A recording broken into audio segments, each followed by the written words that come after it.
I'm in magazines full of model teens so far above you, so read them and hate yourself, then pay me to tell you I love you. And the parents will always come along because their little girl is in love, and how can love be wrong?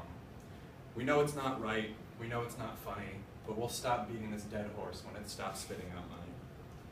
There's a quote from a comedian, Bo Burnham, in one of his songs, Much Regard, which discusses pop music. For anyone that wasn't aware, pop music means popular music. It was originally derived from rock and roll and was a very eclectic genre. There are many genres within pop music, but now one genre has gotten so big that it is purely recognized as pop. This genre is bubblegum pop. Bubblegum pop is contrived and marketed toward preteens and teenagers. The way it's made is very similar to an assembly line process. With an endless line of producers and talentless, good-looking singers, corporate pop has ruined the music industry. It's here for money and nothing more. No effort or creativity is put into the music.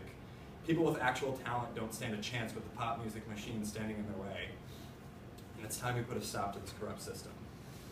First, I would like to discuss money. In 2014, the music industry brought in a whopping $14.97 billion. The big pop stars of today make millions of dollars per year. And for what? Some of the richest pop stars have actually stolen their music from other artists. Katy Perry stole her hit song Roar from the song Brave by Sarah Bareilles. And Katy Perry is worth a mere $130 million. Lady Gaga stole her hit song Born This Way from Madonna's Express Yourself. And Lady Gaga is worth $230 million. One Direction stole their song Steal My Girl from New Found Glory's It's Not Your Fault. One Direction is worth $100 million. We give these artists so much money, but they think they can skip the work and steal from someone else. These artists take someone else's music, manipulate it, and by doing so, manipulate their audience. But it's okay, they don't write their own music anyway. When it comes to creativity, the music industry is lacking. I'll be blunt, pop music sounds the same. According to a study by Scientific American, pitch content has decreased, which means that the number of chords and different melodies has gone down. Musicians today seem to be less adventurous in moving from one chord or note to another, instead following the paths well trod by their predecessors and contemporaries. We're now going to look into some comparisons between songs.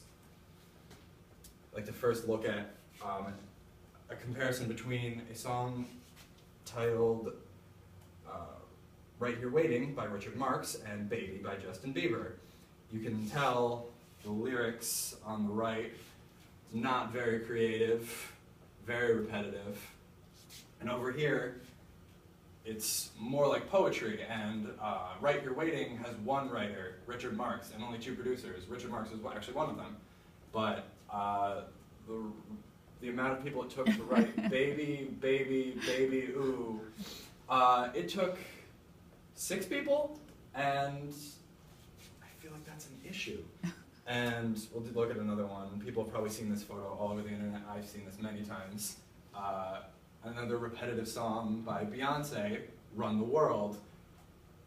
Very repetitive. It took 6 people to write that song and 4 producers. But then Bohemian Rhapsody, which is regarded as one of the greatest songs ever written, was written by one man, Freddie Mercury, and produced, only one producer.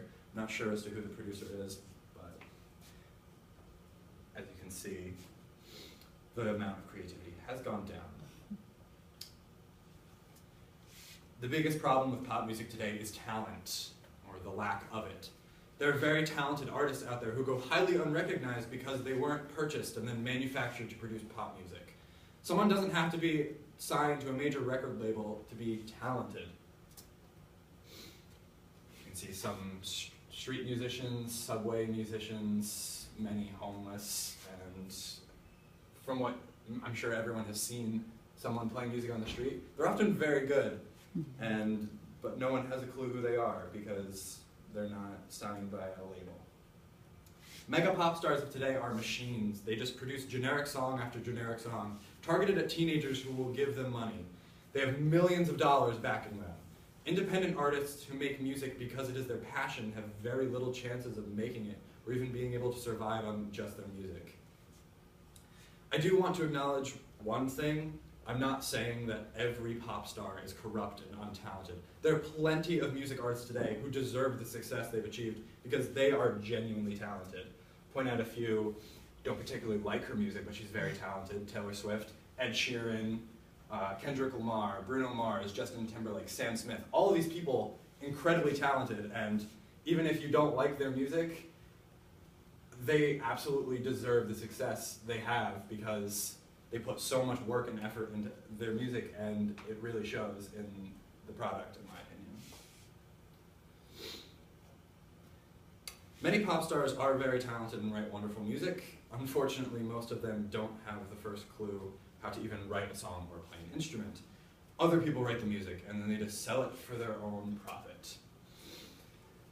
The corporately owned pop stars of today have ruined the beauty that the music industry used to have. Whether it be the lack of creativity, the desire for money, or the fact that small artists can't get their names out there, the music industry has been ruined. Let's stop giving these pop stars what they want. Don't give in to the demands of the corporate pop machine, and the machine can be shut down. Thank you.